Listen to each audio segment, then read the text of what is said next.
pametni robot koji služi za prevoženje invaliditeta bez pomoći roditelja ili nekih asistenata.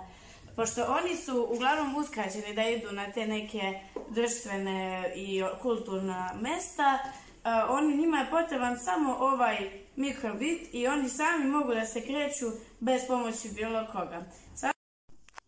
Ja ću vam sada demonstrirati kako će on otići na koncert.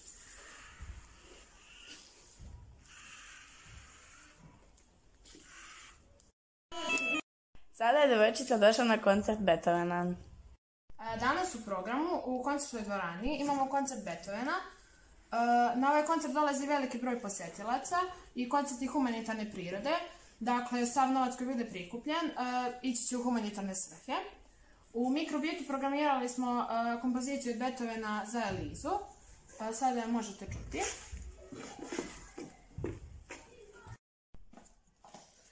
Na početku programa na displeju pojavljuje se srce, što znači da je ovaj koncert za ljude velikog srca.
Sad njen robotin vodi devojčicu u pametni klub.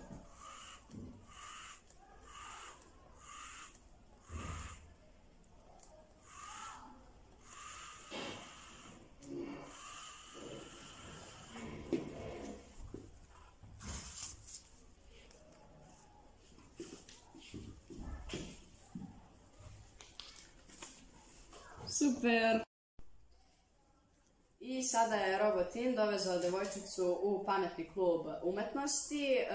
U njega je dozvoljen pristup i osobama sa invaliditetom i pametan je iz razloga što umesto konobara rade roboti. Sada ću vam demonstrirati. Kada pritisnemo na ovaj ovde taster, robot će se okretati u krug i to pravo. Kada pritisnemo na ovaj ovde taster, okretati se unazad sa prekidima. Kada pritisnemo na ovaj ovde taster, okretati se unazad i na ovaj taster okretati se napred sa prekidima, a kada želimo da ga zaustavimo skroz, pritisnemo na ovo dugme i ostavimo hranu za stol. Kako moj robot dostavlja hranu.